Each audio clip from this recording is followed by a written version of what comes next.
If you're a podcast host, listen up, this one's for you. My name is Allie Jackson. I'm the host of Finding Mr. Height, a dating and relationship podcast that I've been doing for 4 years now, sharing my positive and practical approach to dating that's built on my own life experience. And I wanted to share another experience that I've had, my secret behind monetizing my show. It's called Red Circle, and I was just telling my colleague about how much I love their platform. With Red Circle, not only am I getting a seamless hosting experience, but I also love the support I receive in ad sales. It's not just typical ad sales either. It's targeted opportunities based on my show and my life. And the platform is super simple. You just set your preferences and Red Circle matches you with sponsors that align with your show. You can vet every opportunity and their platform gives you great analytics. More recently too, my Red Circle team has brought me opportunities outside of my podcast on social media to really augment the podcast partnerships, bring them full circle. I just can't recommend them enough. If you want to give it a try, go to redcircle.com to get your free trial. That's redcircle.com for a free trial.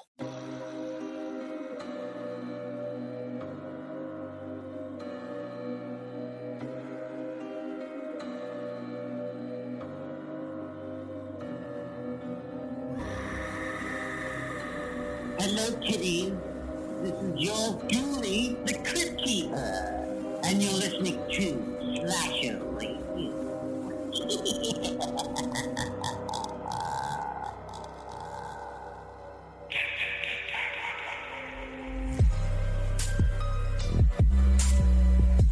Robert?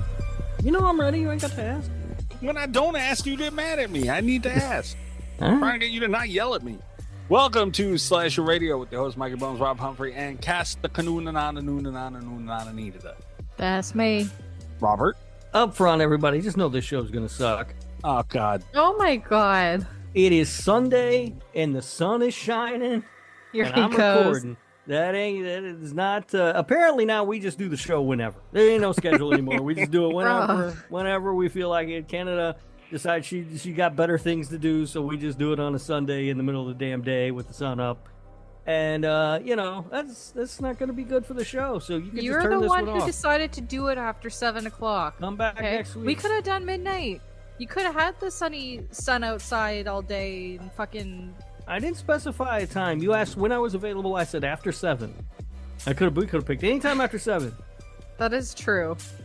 And no one said anything. We just were like, okay, 7 it is. Yeah. So anyway, show's gonna suck. Just come back next week. Well, I'm sorry about that, eh? Leave me alone. The sun's not shining here, to be Nope. fair. And, I was thinking, Cass, I was like, wow, we kind of got, like, he didn't bitch as much as I thought he was going to bitch when we got on here. Look, it's a stretch to He say the waited sun till is now. shining. He was but waiting. It is still very much light outside. Waiting for everybody to hear Yeah. him bitch. Yeah, do this. This is what you decided to do, huh? It's a public service announcement for our listeners, so they know this show's not going to be good. Just skip this episode. I need all the listeners to let Rob know that this episode is one of the best just because of the time that we recorded. God damn it. Yeah. The show is not going to suck. It is going to suck. Don't listen. Don't listen. We're doing week 2 of Murder by Numbers, man. I know What it's do you going to be all mean? fucked up. Murder by Numbers is ruined now. No, God. you're supposed to be hyped, not tell people not to listen to it. What the hell, man? Look, I believe in being honest and transparent, and this is going to be terrible. I hate you so much. All right. What are we doing here? Nobody knows. We're all thrown off. Wow. Oh my god. Fucking still light out. We got a full show today. We're doing the Hatchet franchise for week 2 of Murder by Numbers, where we're going to rank every movie, shortly discuss every movie, then rank every movie. And on week 4, in 2 weeks from this episode, we're going to have a master ranking of all 3 franchises for Murder by Numbers this year. We are doing Psycho next week, Hatchet this week, obviously. Last week we did Candyman. So we're going to have a full ranking of all the movies in all 3 of these franchises together. I honestly hope people find this as fun as we did, because I do think it's such a cool concept to see how these movies fare against each other. Normally I agree with you, but I'm not having any fun today. You've decided, no matter what, huh? Fuck. It's just the way things go. You say that with a smile on your face, I can tell. We do have a mailbag to get to first. I guess we can get to drink roll call in a minute. And then we can get into the Hatchet discussion. Well, you know what? I'll wait. What are you guys drinking? I'm sure Rob's not. He's planned on being miserable today. What are you drinking? Water, Rob? No, I'm drinking Diet Pepsi because, I got work. and everything tomorrow, so I don't want to go overboard. I sent you a picture though. The mustache. Is it gonna be the stash? Yeah. In the blinky cup too. Hell yeah, brother. So there you go. But yeah, that's what I'm doing because I got work tomorrow. It's Sunday when we don't normally record. So You had to do this. what? This is what you had to do. You're still holding up. I This gotta broken, I gotta get a new mustache. This mustache has seen better days. It's gonna have to be retired. this broken, damn near dead. It's like something dead on the side of the road, but it's not like quite dead yet. Anyone who's seen that unicorn movie, the death of a unicorn, whatever it's called, this unicorn is the mustache right here. Well, that was not a good movie. It's a good movie. I liked it. But yeah, it's like it's almost dead, and you just keep dragging it out there for one last hurrah to piss me off and make fun of me for being Italian. It's it's a tradition on the show now. What I might do to retire it after I get a new one is run a piece of thread through, and hang it on my Christmas tree every year. You gotta send us a picture of it hung every year. Oh, If absolutely. you're gonna say that shit. You Absolutely. better send me a picture of it hung every year, Rob, but not on the tree. But No, throw it away. It needs to be thrown away. Nah. That mustache has put in a lot of good service. It needs to be memorialized in some way. It's ripped on the right side of it. It's ripped. What'd you do to this thing? I mean, they're cardboard. They only hold up for so long. I would hang it on my houseplant, but this thing is, I don't know if the houseplant's strong enough to support it anymore. Things are not going well for the plant. Yet another house plant bites the dust. Plant murderer. It's pretty bad. Throw it away. You hear me? The plant, I probably will have to. I was gonna say the plant or the fucking mustache. Both of them, especially the mustache. That poor plant. Like, I feel bad for the mustache at this point. Like, I hate it, sure, but like, I feel bad for it. Like, it's trying to die. But like throwing it in the trash is gonna be even worse. That's why it needs to be retired and memorialized. Put it in a frame. Frame them. Nah, I'm surprised you're not getting them bronzed. I'm not gonna lie. That's why, seriously, I think the Christmas tree thing, it'd be a nice ornament, You think of me every single year. Yeah, right? That's nice. That's kind of sweet, but you're a son of a bitch for doing it, so you know. I just picture Rob getting like that thick string, and it's like the color of the Italian flag or something, put it on the tree. Ugh. See, now we're cooking. No, don't do that. I'll send police to your house. On mooses. Call the cops. There'll be Canadian police on the mooses. Stop playing. All right, Canada, what are you drinking? I am drinking Dr. Pepper with rum. Ooh, Canada I like spicy. it spicy. The reason, by the way, that we did not record last night, because Canada, little Miss Cass here, was out gallivanting with liquor and drugs. Fuck off. What do you have to say for yourself, Cass? I'm innocent. I seen them.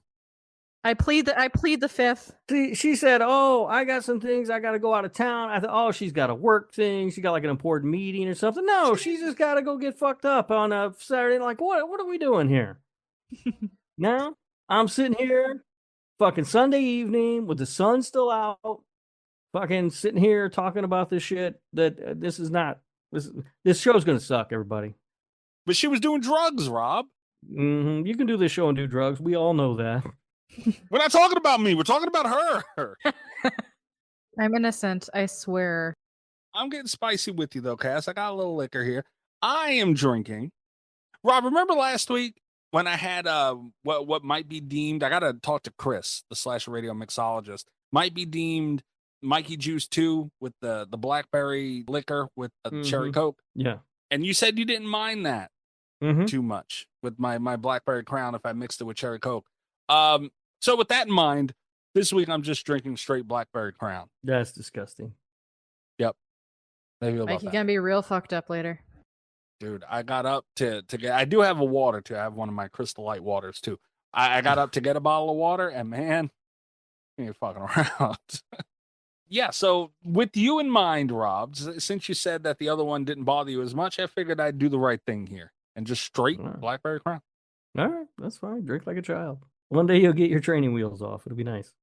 God damn it. It'll be a big moment for you when you're all grown up. I'm gonna kick your ass. Jesus Christ. All right. We have some messages here. We got to go through the mailbag. Trace the call. It's coming from inside the house. 917-397-KILL. That's 917-397-5455. You can send in a text message for the show, leave a voicemail for the show. Voicemails get played on the show and we discuss them. Text messages get read by Ghostface. You can also join the Patreon, patreon.com/radio. Tier starting as low as $3 a month. It's also a good way to get into the mailbag. Comment directly on the post or whichever episode you want. It goes right on there, and it's nice and neat for me. Is the ultimate. I make it sound all fancy with it's a good. It just helps me. So help me.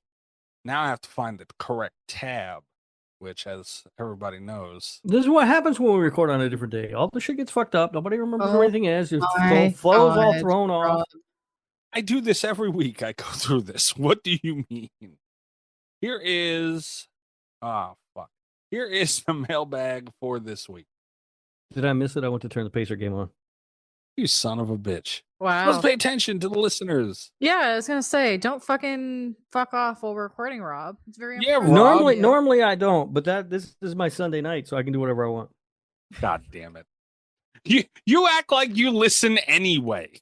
Like that's a threat. Hey, Sunday night's also laundry night, so wait until we have to take a break so I can go fold my laundry. Oh, wonderful. That's funny, actually. All right. Technical issues resolved. All right, here's the mailbag. Hello, hosts and listeners. Ghostface here with messages from the mailbag. These messages are from last week's episode of Week 1 of Murder by Numbers. The first message is from IR Chris. Cassie is being upsetty over spaghetti with Dobby. But Rob is the only Potter OG that showed up to a work event in a Harry Potter shirt. Fake fan identified. Damn. Did he call me Cassie? You did. He did. Wow. You did. That's the nickname when I was a child. Well, Rob. Yeah. I knew what you were gonna say. No, I mean, I don't even need to say it. Everyone waited for that wind up. Yeah. Fuck.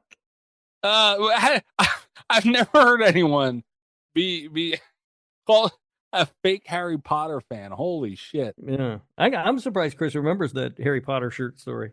Can you quickly go over that story again? Because A, I don't know if new listeners have heard it. B, I know Cass hasn't heard it. And C, I love hearing this shit. So can you go over that again, Rob? But the punchline is kind of out there. So I'm going to this event for work. All right. And it's a concert. I have to do the stage announcements. And my boss at the time, I don't work for that company anymore, but the boss at the time didn't want us going up in like t-shirts and stuff. He was like, wear a decent shirt when you go up there. Well, all right, fine. Well, I didn't have any it was hot, like crazy hot that day. And I'm like, I don't want to walk around in a long sleeve button up. So I'm just going to stop at like Target and see if I can find like a short sleeve button up shirt that I can throw on. It'd be fine. So I go in, I'm looking around. All of them suck. They're all ugly and terrible. They're like pieces of pizza on them and stuff. They look stupid. And then I find this one, it's got like this symbols on it. And I thought, oh, that's some cool Illuminati shit. I'm going to buy that one.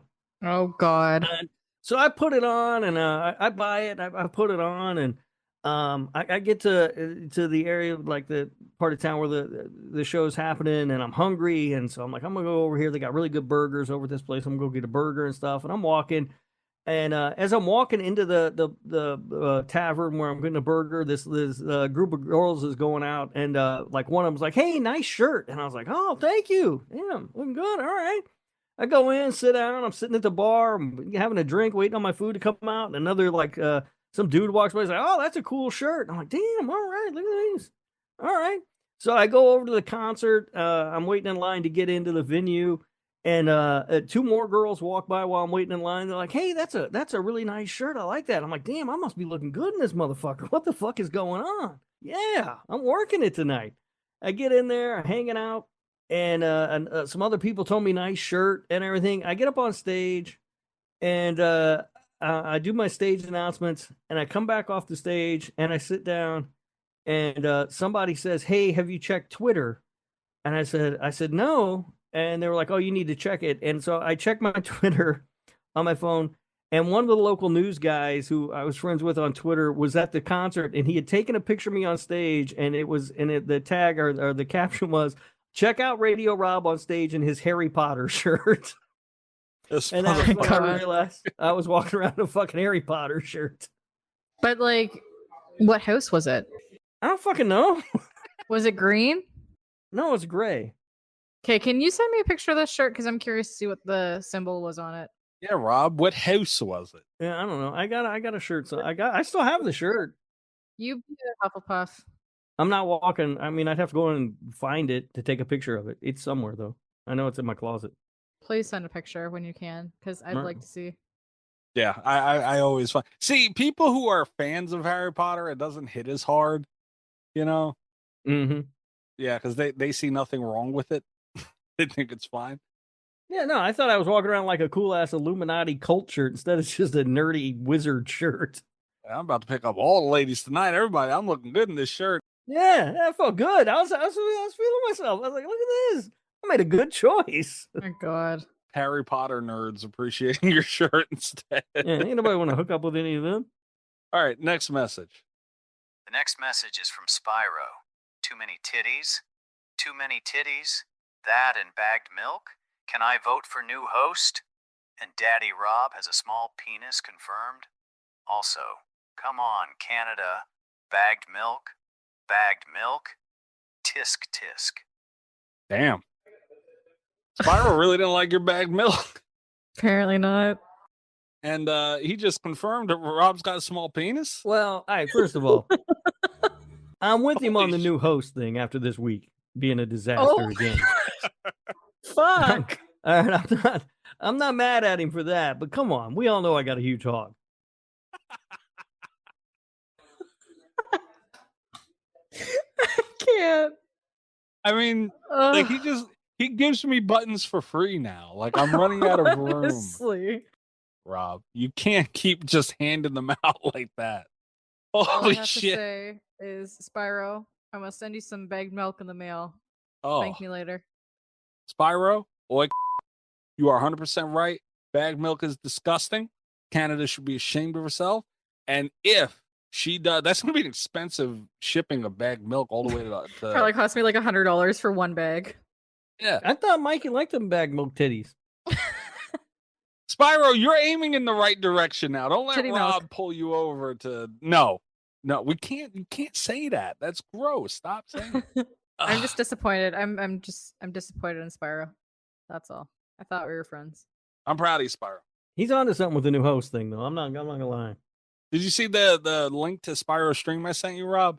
I did. He ain't wrong about any of that either. Wow. This man. Spyro, good message. I like that. He called you Daddy Rob too. That's the other thing. You didn't say, like, we called you Daddy a whole episode last week. You didn't say a word. I know. He just likes it. He probably heard us calling him Daddy after like the 5th time and got up and got his fucking Harry Potter shirt and put it on. That's looking good. He's feeling himself. Yeah, I don't blame him. All right, next message. Oh, we're gonna let 2 roll here. The next message is from the Dummies of Horror cease and desist post, and it is from Greg. Mikey, why are you such a bitch? Why do you hate humor? The next message is a text message, and it is from Slasher Radio Hall of Famer, Amber. Hey, Slasher Radio family. It's Amber. I understand you're very busy with Murder by Numbers. My horror court can wait for now. But know this is a fact. Darth fucking Gregor is Team Aussie. That's a fact. He has admitted it, especially because it's against you, Mikey. Wow. I'm Team Slasher Radio. Bits are funny. But Greg admits that he's 100% Team Aussie. And that shit doesn't fly with me. I love you guys so much and have been a part of the family for years and always will be. This needs to be addressed. God damn it. Well, it makes sense. Greg hates me, so. Whoa. I mean, I don't know if Greg hates or if Mikey hates humor, but he definitely hates fun. We know that. Not true. Not true. Greg, everybody, by the way, can go listen to Darth Gregor on TikTok. I love it, gabagool. Greg, identity theft is not a joke, Greg. All right. Deflammatory, inflammatory, whatever it is. I am very crossfaded right now. But the disgusting things that were said about us and how we were portrayed and our likeness being stolen, is not a joke, Greg. And we addressed it as such. Period. Rob, back me up. Oh, no, you're right. You're absolutely right. Sorry, I was watching the game. God damn it. It has nothing to do with being a bitch. It was us reacting in a professional manner. That's right. We handle ourselves like professionals, unlike some people. At all times. Kick him right in the dick. All right? It's serious shit going on here. And Amber's 100% right. We actually we were on Darth Gregor's Live last night, Rob. Yeah. And we brought this up to Greg. And I think we said it on the show. Like, we thought of all people, Greg would be on the field with us, man. Putting that time in. He basically confirmed last night. He's just causing chaos. That's it. Yeah, but he's leaning on their side, though. That's my problem. And Amber just confirmed it. Yep. Like, if you're going to be in the middle and just cause chaos, I understand that. I get with it. I played my role as the pot stirrer many a times. I get it. But you're leaning, Greg. You're leaning the wrong way. Come on. And you live with the Hall of Famer. What the hell is this? That's the unbelievable part. Unreal. This new listeners must be like, what the fuck are they talking about? We have a war. Some is a horror. Well, listen to them and whatever happened, or did they ever put an episode out? So apparently there's an issue with the editing. I don't exactly see. What I think happened is Luffy normally writes, produces, edits, and handles everything for their show. Wait. And this 1 week, I think he asked Tim to handle it, and Tim has dropped the ball and screwed it all up. Hold on, they write that show? Luffy handles. I don't know if it's really call it writing, but I think the outline, the structure of each episode. They have structure on that show? Wow. Really? I mean, I think Professional. So. I don't think so. I can't tell. But yeah, Luffy handles everything basically, and he asked him to handle it for 1 week so he could, rest up, and look what's happened. The show is many days late coming out now. Yeah. Well, that's what you get over there. The dummies of horror. That's what happens, man, when you're just gonna go run around and playing grab ass and all these Aussie games. Aussies, oi. What you get? This is karma, Tim. Maybe you're a little nicer to us. Might get somewhere. Oh, Tim had sent me something, by the way. And I seen it, and then I said, all right, I have to get back to it, and I didn't. Well, let me see if I can find it real quick. He messaged the show. Oh, this son of a bitch. He messaged the show YouTube page. Not YouTube, I'm sorry, TikTok page. He sent me a video, a TikTok, of some dude. He's making a sandwich right now. Looks like an Italian fellow. Oh, he's got a shirt that says, how you doing? Oh, shit. They make a shirt that says that? I want to get one. Hold on. He's putting gabagool on the side. Okay, Tim. See, this is some bullshit. And he's got prosciutto. Okay, Tim. All right. This is a long one. What kind of a monster sends somebody a 5-minute TikTok? What the fuck are you doing over there? All right. Tim, kiss my ass, Tim. Enough is enough. I forgot about that, and I just remembered, and now I'm mad again. Son of a bitch. Podcast war got to end one way or another. We might have to tell Chris to really pull the trigger. Jump down from the ceiling. What'd you send me? Jump down from the ceiling and put an end to it. You found a how you doing shirt, Rob. Yeah. I think we should all get them we could wear them like a uniform whenever we record. Yeah, because we don't go on camera, so that makes sense. Well, it's like a solidarity thing. Yeah, that's why you're a pain in the ass. She is a pain in the ass. I also know somebody who agrees with me on this sentiment. Who? Enlighten me. It's not anybody's business, really. You know who I'm talking about. What? You have something to say? No. No, go ahead. It's not like this is recorded or nothing. No, I'm good. Oh, okay. That person can stay anonymous. It's fine. But you know what? Honestly, you know how on Amazon they show you similar stuff? It was showing in the screen. I might get this shirt. Oh, really? Hold on. Now we're just shopping. See, I told you this show was going to fucking suck. No, it's good because patrons get to see the images on here, so it's fine. Yeah. Everyone should be on the Patreon. Yeah, all right. Nope, this show is going to be terrible. I knew it. Fucking Sunday. Cass and her bullshit. That is a funny shirt. It says wooden spoon survivor. Survivor's in the Italian flag colors. It's got a wooden spoon. That's me, dude. My Grandma Bones mean with that wooden spoon. God damn. Sloppy. Well, she wasn't mean enough with it. You still acting the way you act all the time. Imagine if she didn't do that, though. I'd be in jail right now. Probably ought to be. Wow. I should be in prison. All right, motherfucker. All right, that's it for the mailbag. Jesus Christ. Why is the mailbag always chaotic? Why? I don't know. Fuck you, Spyro. I love you, Spyro. We're going to take a quick break, and we will be right back with Murder by Numbers, Week 2, the Hatchet franchise. Dun dun dun. Dun-na-na-na-na. Oi.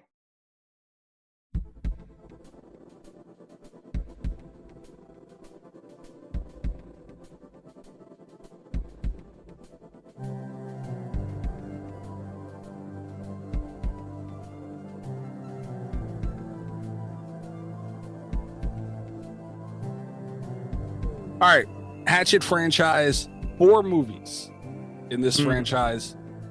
Are we going to give a quick, brief discussion on all of them like we did last week? I mean, we can. It's the problem with doing that is these movies are all very similar. But yeah, so the first movie came out September 7th, 2007, written and directed by Adam Green. I don't know, like I'm watching it, it was funnier than I remembered it being. Which was sort of my biggest takeaway from the movie. Like, it's a really funny movie. How long ago between watching it? I don't know. I think, didn't we watch it once, like a group watch in Discord or something a long time ago? Probably. Yeah, like that would have been the last time that I saw any of these movies. I've watched it in between. I've seen this movie a bunch of times. Yeah, very, very funny. Yeah, it was much funnier than I remembered it being. But you know, and it's a pretty simple slasher story, you know. But that's not a problem. You don't need to dress up the slasher a whole lot for it to be good. It's a lot of fun.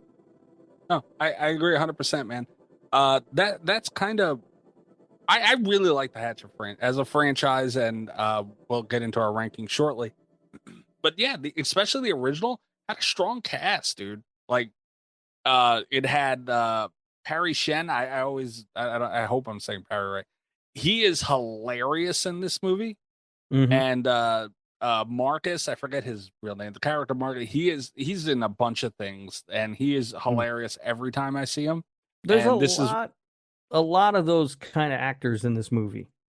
Yeah. Like a lot of I've seen this guy in a lot of stuff, even though you don't know their name. Yeah, like Jim, the old guy. Yeah.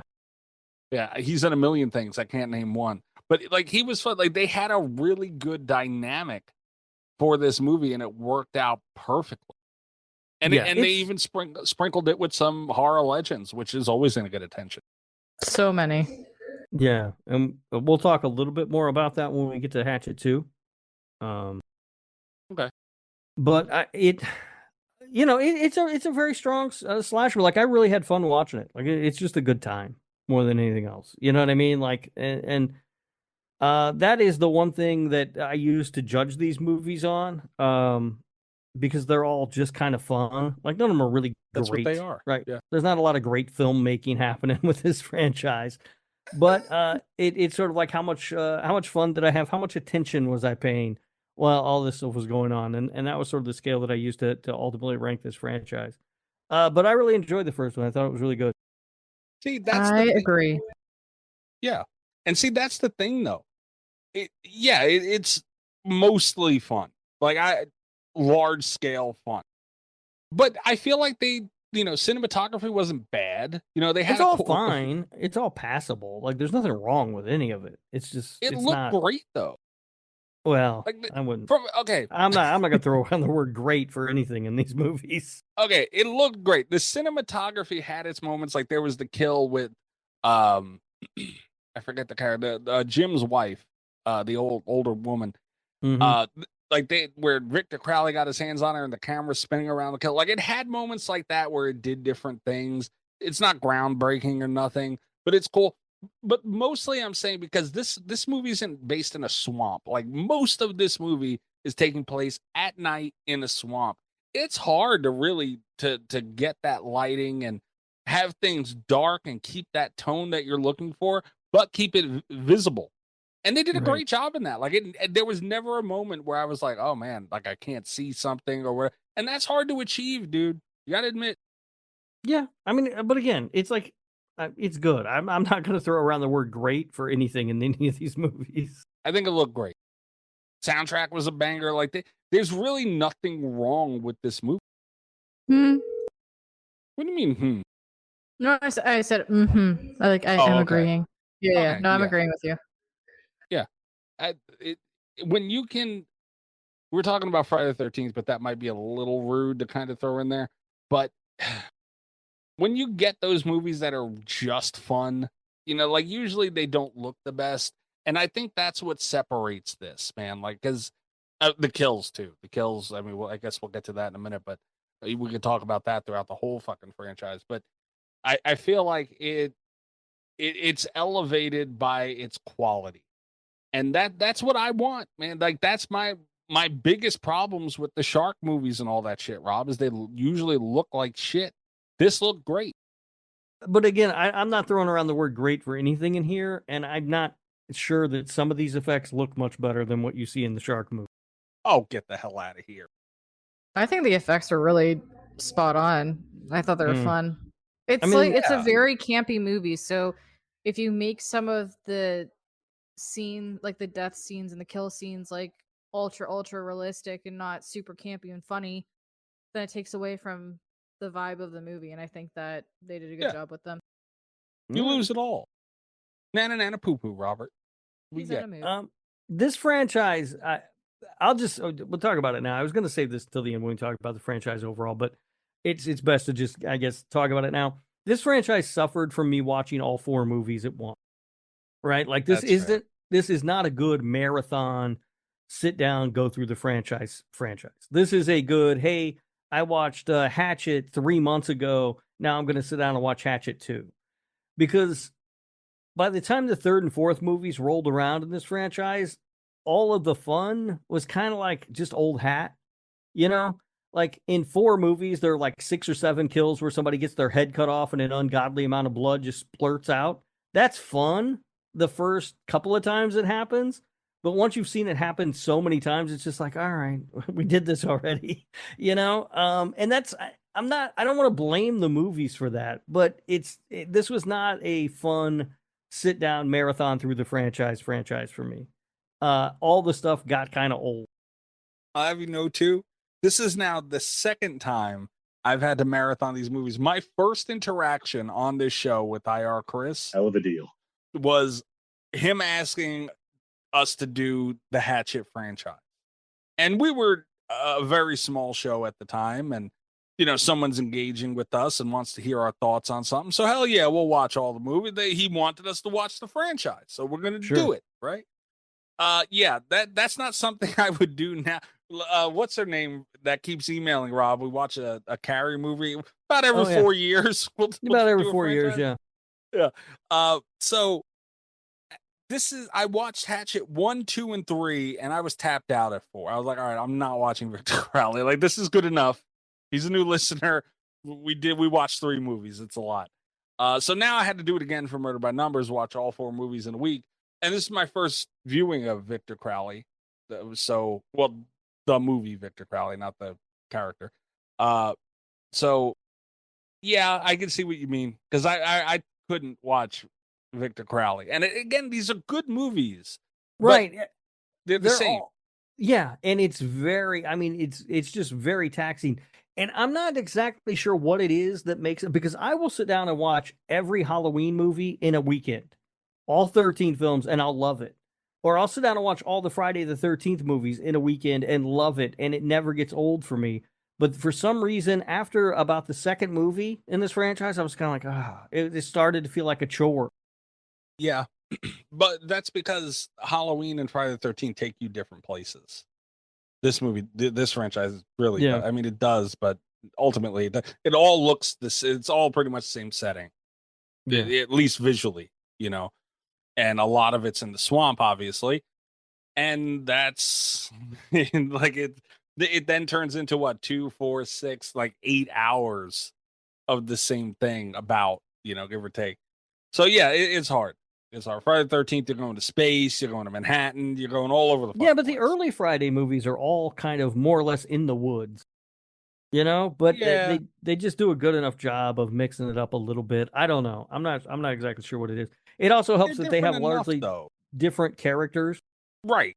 this movie can continually seems to be bringing back a lot of the same characters, or in the one case, the same actor playing a different character. Yeah. Um, Which is hilarious, by the way. yeah. But overall, like Hatchet was good. I really enjoyed it. And then Hatchet 2 came out, where the hell I save it? There it is. Hatchet 2 came out October 1st, 2010. So 3 years later, also written and directed by Adam Green. This one, they recast Mary Beth. Unfortunately. Yeah. I hate Danielle Harris. Not gonna lie. Not a fan. I don't hate Danielle Harris. I don't know that she was an improvement as an actress over Tamara Feldman, who they had in the original. It's interesting that they went with her, though, because she initially, I guess, was interested in playing Mary Beth in the first movie, and Adam Green decided not to cast her because he didn't want to overload it with horror legends. And he thought having her as part of the cast might be just too much. But then, I might get some of the story wrong, but I believe as I read it was in between the Hatchet and Hatchet 2, he made Frozen, and the Tamara Feldman apparently was what he called being very difficult during Frozen. And so when it came time to make Hatchet 2, he did not want to work with her. So he recast it with Danielle Harris. I'm not Unfortunate choice. Yeah, I'm not sure that it was for the best as an actress. But the one good thing that we do get from Hatchet 2 is we get a lot more Tony Todd. Yeah. Yeah. And Yeah. I've talked about Tony Todd in the past as being in movies that don't deserve Tony Todd. This might be that case because Tony Todd is great in this movie. He's really good. Yeah, but I don't feel the movie was. I think that's unfair to say, though. I get what you mean, but I don't think this movie applies. I think he is head and shoulders above everyone else in this movie. Oh, well, yeah, yeah. And so I just I don't know. Like, this was first of all, it's very funny to see Tony Todd and Danielle Harris in the same scene together because she is like 4'11" and he's like 6'5". Yeah. And they were moving the camera around trying to hide that as much as they could, but there were some times where it was just unavoidable, and it made me laugh every time because he looks like a giant standing next to her. Yeah. But it really is. I mean, this movie, this is the one where the kill that I think is most memorable for me in the entire franchise which is the ridiculously large chainsaw. That's like I was gonna mention that as one of my favorite kills because that was hilarious. Yeah. But you said you wanted to mention your favorite kill cast from the movies. Did you have one from the first one? I have a few. I really like Tony Todd's death scene, honestly, with the skin. Okay. I thought that was really cool from like an effects side of things. But yeah, there's a death in 4 once we get to it that is my favorite. Okay. In the franchise. All right. Yeah, the chainsaw thing is to me the most original kill in the franchise, or the most memorable anyway. And that one's that happens in this movie. But yeah, I was still into it at this point. I was still enjoying the movies. As a matter of fact, I was like, we got 2 more movies. This is going to be fun. And so yeah, I had a lot of fun with Hatchet too. We'll get to our ranking shortly, and I can't wait to. Hatchet 2 is really good. Getting a heavy dose of Tony Todd will save damn near anything. Yeah, and he's in this because, like, I mentioned last week that I don't think of when I think of Hatchet, I don't think of it as a Tony Todd franchise, really. And remember, I told you, wait till you watch the second one again. Yeah, because when you watch the first movie, he shows up, but it's like a cameo, like he's barely in it. Yeah. It's very small. And then, but Hatchet 2, I mean, he's there basically the entire film, and I did not remember that. But it's a lot of fun. I really had fun with it. You know, I mean, Hatchet. Watching them all in the same, really, I mean, same week, but really the span of like 3 days, I watched all these movies. It really helped sort of I separate the movies a little bit because for me they've always felt like the same movie. Yeah. And I couldn't tell you the difference between them, but now, it's sort of like, all right, Hatchet's the one with the tour boat. Hatchet 2 is the one where the locals go out hunting him. Hatchet 3 is the one with like the SWAT team. And Victor Crowley's the one with the airplane. I can sort of at least differentiate them in my mind that way now. So maybe rewatching them all so close together really did sort of help with that. But yeah, this one I felt held up. Like it was still pretty strong, and I was still having a really good time with it. Yeah, yeah. And the kills, I feel like usually in a movie, like Terrifier is a good example. Friday the 13th, I guess, as well. Where when something takes off for the kills, they usually it's like, okay, now we got to up it. Like this movie came out of the box so strong with them, and it kind of stood steady. Like it didn't. I guess it didn't have far to fall. Might help with that point, but they kept up to par with what they were doing, and they didn't go overboard. Like the kills, they were all ridiculous, obviously, but it wasn't like the bad ridiculous to me. And I was surprised in that because I was like, oh, when I watched the first Hatchet, I was like, oh man, because I know it got popular after that. Like I knew of the Hatchet franchise before having sat with them forever ago. And I was like, oh man, I hope this second one doesn't just get fucking Looney Toony and it just gets absurd. And it didn't. And that was something I was worried about going into it for the first time. And it stood steady, man. And I don't know why you'd think the effects were bad. Like this was another one, man, where the effects were great for what they were going for. They were perfect. All right. I think they're good. See, that's the problem. You always want to take a little. You guys got to put a little extra salt on there, Mikey. Perfect, really. I mean, for what they were going for, yeah, they're good. The effects are good for a fun movie. I get that, but throwing them out great and perfect. I mean, it seems like just a little too much. They're not perfect.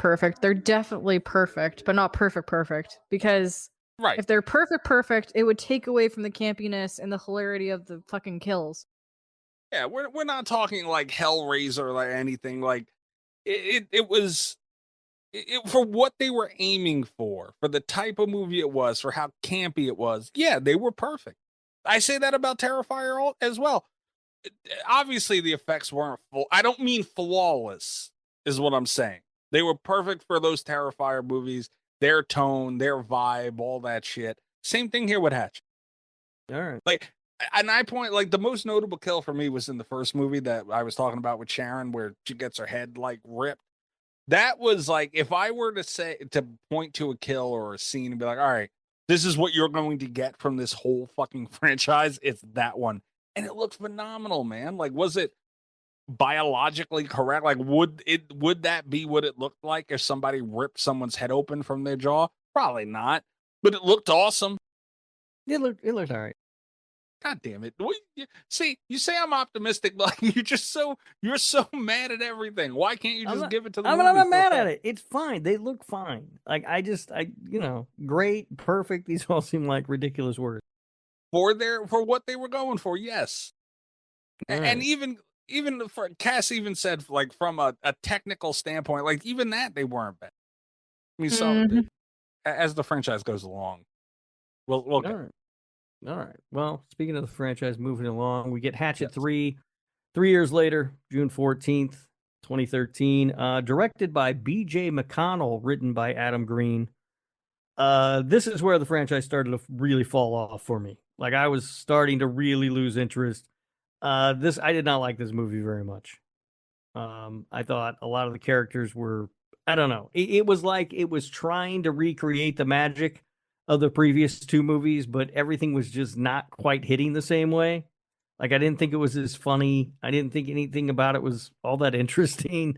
Like, and it's like, all right, here we go, back to the fucking swamp again. Like, I just wasn't all that interested in this movie.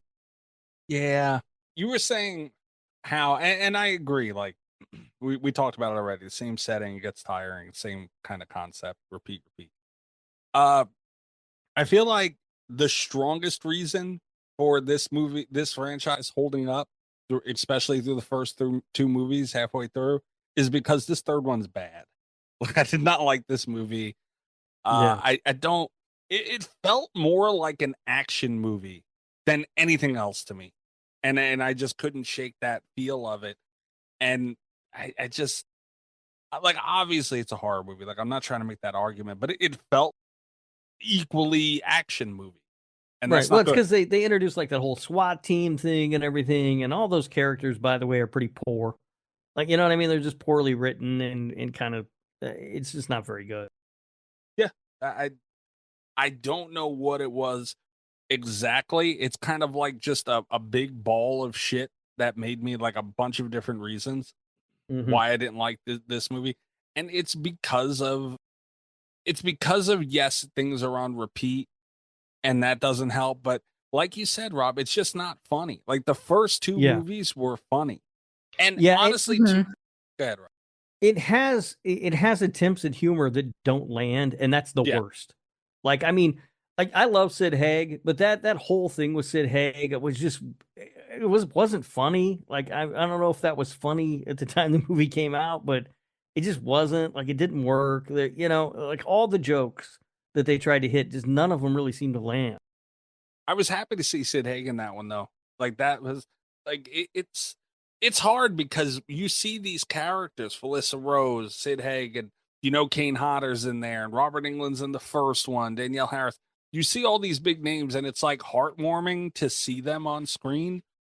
But then, like, you have to see what some of them are doing, and that's for good and bad. And so, Sid Haig just didn't, it was no fault of his. I feel like it was a bad movie. They gave him a bad Yeah. role. It was Yeah, no. badly written. No, they just gave him a part to play that just was supposed to be funny that wasn't. Right, right. And I forgot his name already. I just said it earlier. Um, dude, having this many tabs open is catastrophic for life. Parry Sen, the repeated character. I really, that's another thing. I feel like we didn't talk about it enough. I find it absolutely hilarious that they just keep blatantly casting the same Oh, actor. it's very funny. It is very funny, and I like it. And it's good. It works because I like that actor. Yeah. So he just keeps showing up, and I'm never mad that it's the same guy. Right, but in this movie, Although he wasn't great. although it is slightly racist, I think. A little bit. Yeah. But it's funny, and it's not intentional. It's just right, funny. but it feels slightly racist. But it is very funny, and I do like him. I like him as an actor a lot. So yeah, I was never mad that he kept showing up. Yeah, but I wasn't mad he showed up in this one, but he wasn't funny. Like he wasn't. I did not like his character in the third one at Yeah. all. Yeah. Well, nothing in this movie was funny. That was the that was probably the biggest problem with it. I mean, it just nothing was funny. No, nothing at all. And that was maybe what pissed me off the most about this movie. I'm like, man, how do you make me not like this guy? Right. Like how? Like I loved him in the first one. I really liked him in the second one. And you made me actively not like this motherfucker. So I think that's just kind of the breakdown of the whole thing. Honestly, it's just nothing about this movie was good. They just leaned on the kills, and maybe they thought that would get them through, and it just didn't work. This reminded me of Predator. Yeah, and the thing too about leaning on the kills, though, I don't remember any of them being super like interesting. You know what I mean? As compared Yeah. to any of the other films in this franchise, like none of them are standing out to me right now. Like, oh well, it had that one. Yeah, I can't point any out because that's the thing too. All the kills kind of blend together throughout three movies. They're just all absurd kills in the swamp. So yeah, I can't remember which. I can't pull one from memory of that's from the third one. Right. Yeah. The third movie was a dud. And then we get Victor Crowley, August 22nd, 2017, written and directed by Adam Green. So he's back in the director's chair for this one. Yep. I like this one more. I was excited to be not in the swamp for what felt like longer than we had spent not in the swamp in any of the other movies. I liked the character having survived the third movie and writing a book and everything. I thought that was kind of fun. But by this time, I do have to admit, a lot of the premise was starting to wear kind of thin on me. So I wasn't as invested in this movie as I was the first two, but I still it was fine. I liked it. I was back in. Okay. Yeah. After being disbanded, and I was not looking forward because like I said, I tapped out when Chris first had us watch the Hatchet franchise. I couldn't sit through the fourth one. And this was my first time. I had the same feeling because I watched one, I loved it. I watched two, I loved it. I watched the third one, I was mad as shit, and I was like, oh, I got to sit through this fourth fucking movie, and I really didn't want to do it. And I did it, and I was like, damn, man, the thing was good. I liked it, and it had Brian Quinn. Yeah, and it has some interesting like ideas in it. Like we finally explore because the first like three movies all take place within like one day. Really, right? Like the second movie starts exactly where the first movie ends.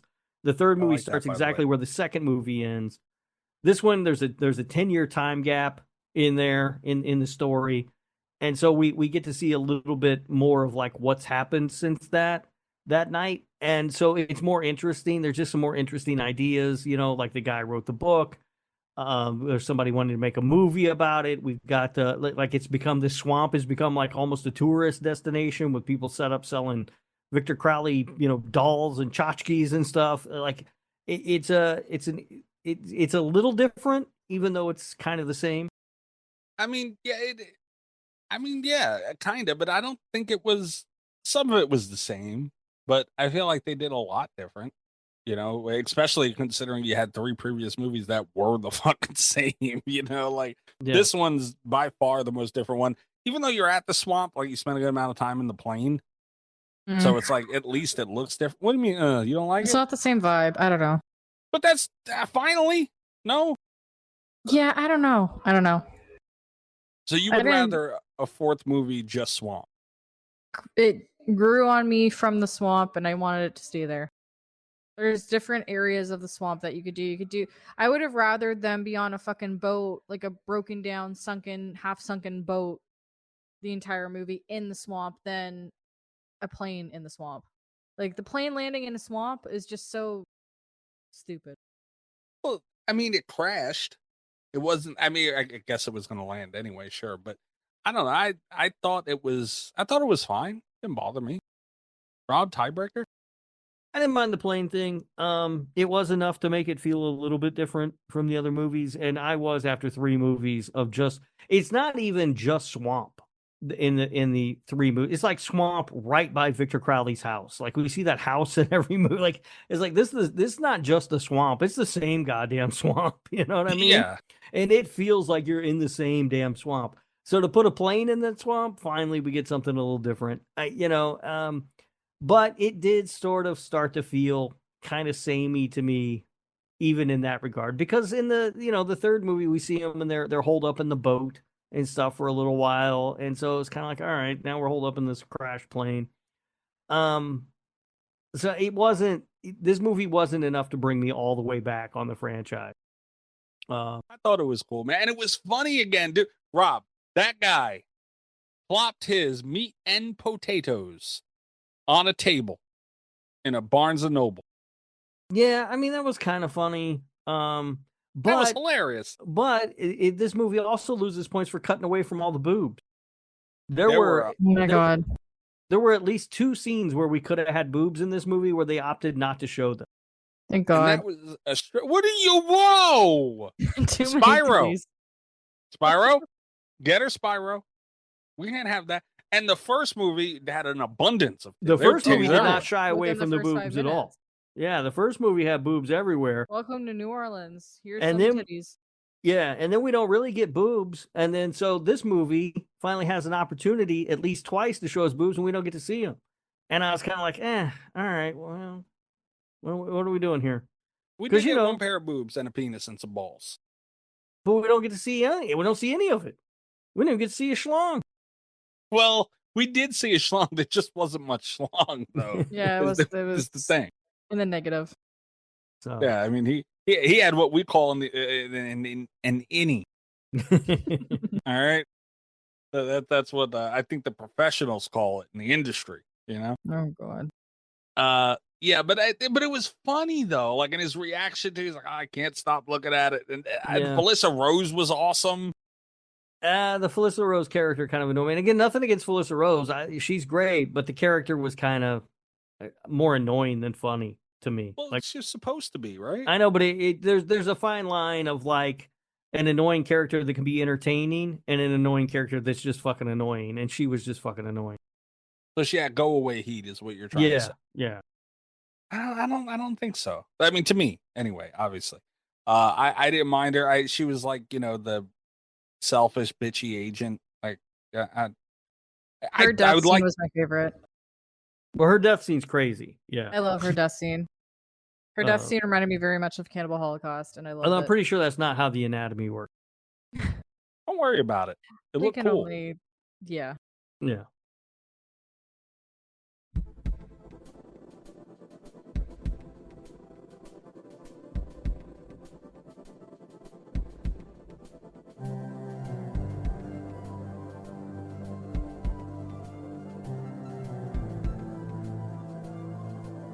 The other thing that I kind of like, that was sort of my problem with this movie. I think maybe the biggest was a lot of the characters, like I either didn't know who they were or I didn't like them.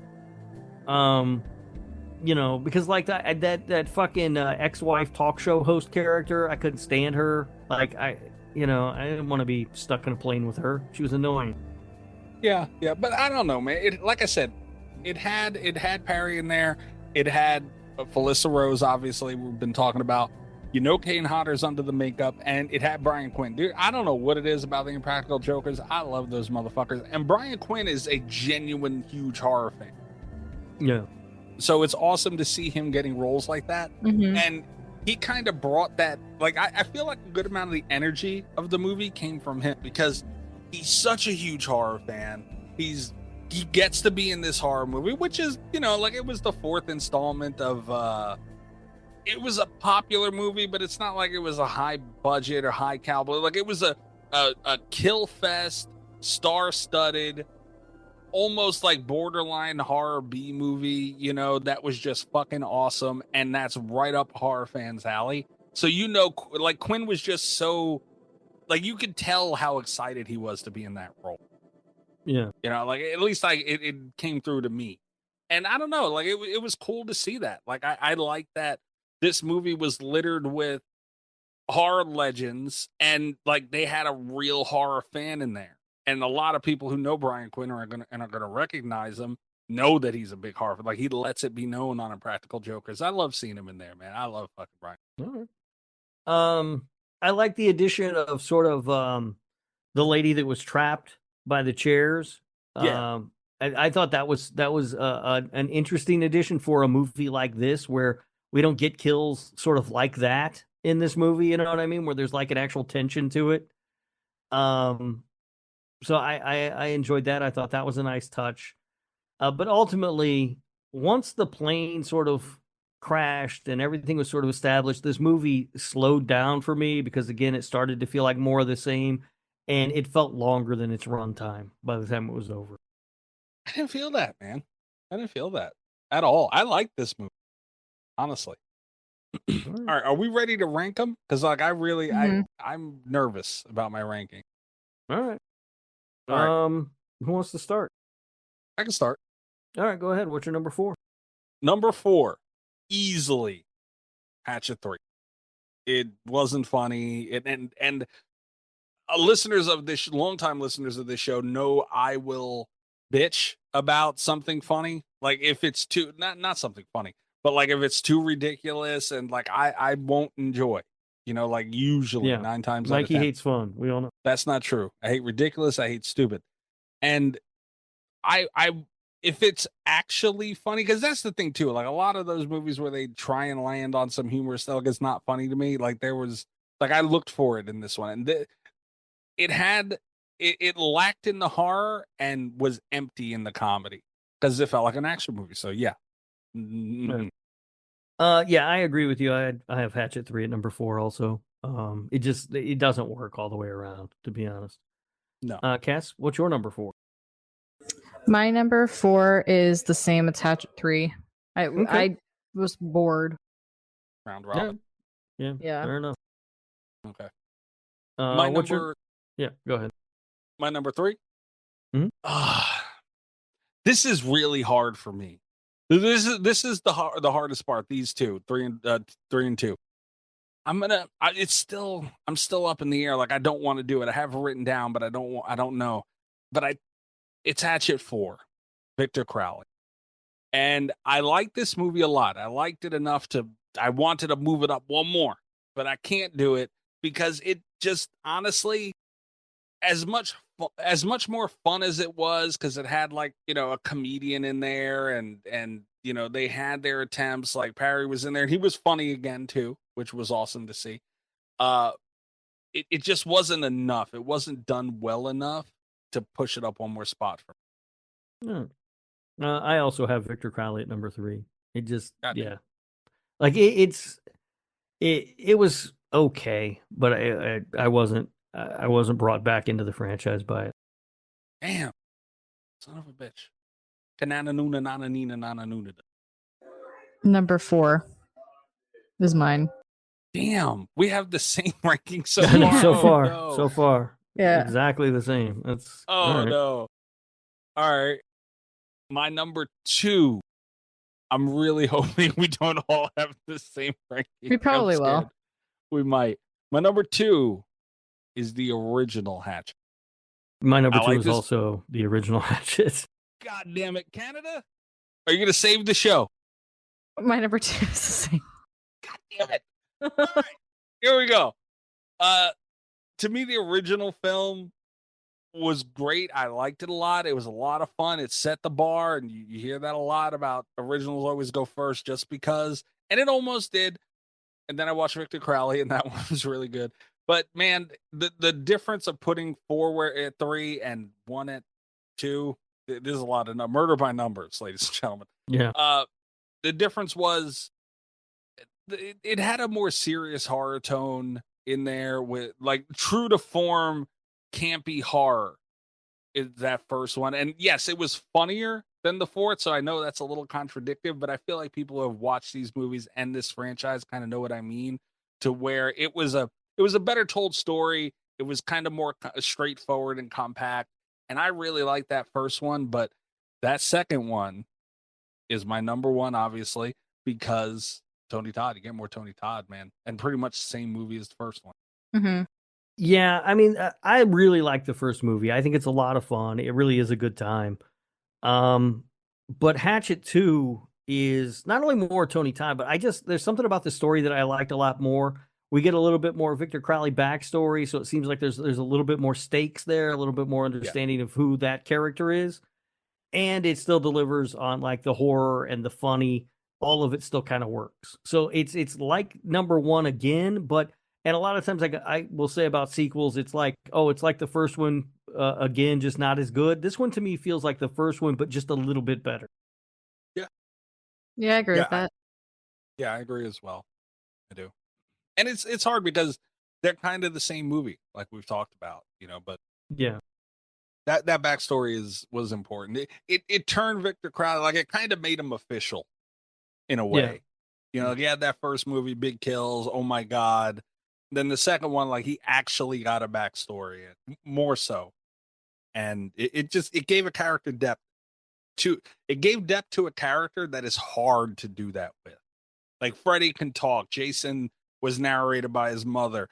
Myers had Loomis. Like, who the hell did Victor Crowley have? He's just in the woods in the swamp alone. Yeah. But they were able to do it. Follow up on the franchise. Adam Green has talked about making a 5th movie in the franchise. He said that the plot would leave behind Honey Island Swamp and explore an urban setting instead. So I don't know if that means they're taking Victor Crowley to New Orleans or what, but so far. Oh, no. It's going to be Victor Crowley takes Manhattan. I was going to say Victor Crowley takes Mardi Gras. Yeah, I mean, so this is... Awesome them beads. So I normally will complain when they take Jason out of Crystal Lake, or they take Myers out of Haddonfield or whatever, but Victor Crowley might need to come out of that swamp for a movie or two. And honestly, too, not only and I've said this a million times before, Victor Crowley, yeah, okay, I agree, Rob, he needs to come out of the swamp. But another important point that I feel like we should not end this episode without saying, Kane Hodder needs to come out of Jason and head to the swamp a little bit. I truly feel that if he would have embraced this Victor Crowley character, more so, because he's like horror royalty for some reason, and it would have went a long way with him really going balls out and promoting the hell out of this thing like he does with him being Jason.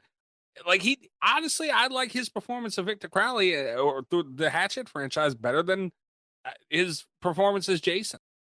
I like that. I mean, I don't know about that, but he did more, Jason, dude. You gotta admit. Yeah, I don't know. I mean, I like him as Jason. All right. Well, I mean, I do too. Like, it's fine. Like, yes, I'm not saying he was a bad Jason or nothing, but he did more. He was able to be more animated. I like him in this role better than it. Like, because anybody could. There's so many people who could have did what he did as Jason. Like, he brought some character, kind of like an animated Victor Crowley, like it throughout the whole franchise too, like arms waving and like he's crazy. Like, it was cool, dude. He should have leaned into it. He did phenomenal in this franchise. Yeah. Mm-hmm. No, he does good work here. Yeah. Yeah. Let go of Jason, dude. You know he's gonna be Jason in this for like whenever we get that's gonna be the Halloween 2018 and Halloween Kills. You bring back everybody. They're gonna bring back Kane Hodder, right? I would imagine so. Even if they just do like what Halloween, the newest trilogy did with Nick Castle, where he's only in a couple of scenes as Michael. Yeah. Yeah, you know he's going to be in on that, and he's going to fucking start up all over again. He's going to be far too busy. All over again. Fucking Kane Hodder. All right, was that all you had to wrap it up, Rob, or did you have... Yeah, that's it. Okay. All right, fair enough. This is a fun franchise. I'm glad we did it. Even though we had the same fucking rankings. Yeah, I mean, it's a fun franchise, but I would not watch them all too close together. Space it out a little bit. Yeah, yeah. And anybody listening who hasn't watched Hatchet, like, yes, space them out. But start now. You know, like, it is fun. Yeah, they're fun, but it gets very repetitive watching them all within a few days. Yeah. Oh yeah. The second time. Thanks a lot, Chris, for the first one. The deal. God damn it.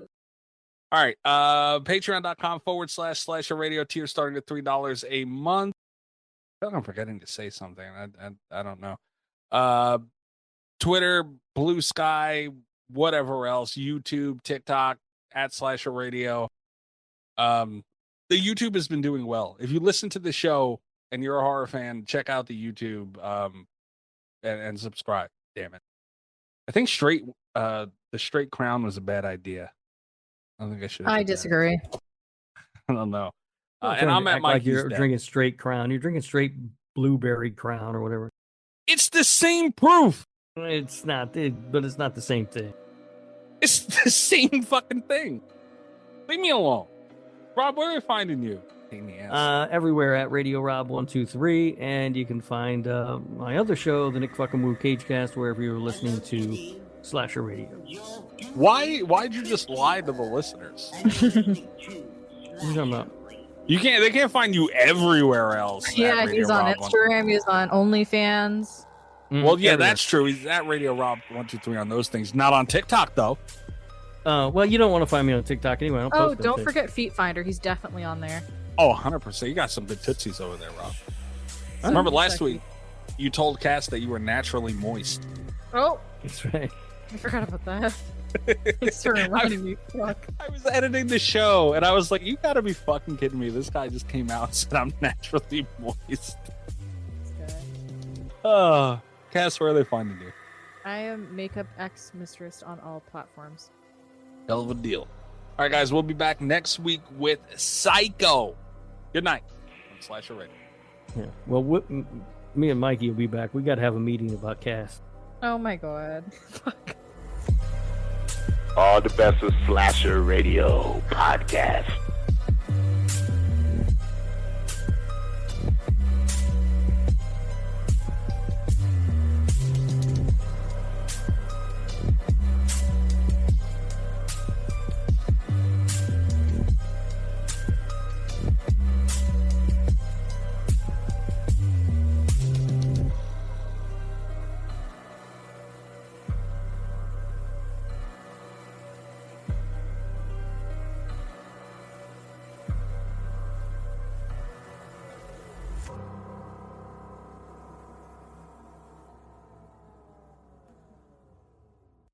If you're a podcast host, listen up, this one's for you. My name is Allie Jackson. I'm the host of Finding Mr. Height, a dating and relationship podcast that I've been doing for 4 years now, sharing my positive and practical approach to dating that's built on my own life experience. And I wanted to share another experience that I've had, my secret behind monetizing my show. It's called Red Circle, and I was just telling my colleague about how much I love their platform. With Red Circle, not only am I getting a seamless hosting experience, but I also love the support I receive in ad sales. It's not just typical ad sales either. It's targeted opportunities based on my show and my life. And the platform is super simple. You just set your preferences and Red Circle matches you with sponsors that align with your show. You can vet every opportunity and their platform gives you great analytics. More recently too, my Red Circle team has brought me opportunities outside of my podcast on social media to really augment the podcast partnerships, bring them full circle. I just can't recommend them enough. If you want to give it a try, go to redcircle.com to get your free trial. That's redcircle.com for a free trial.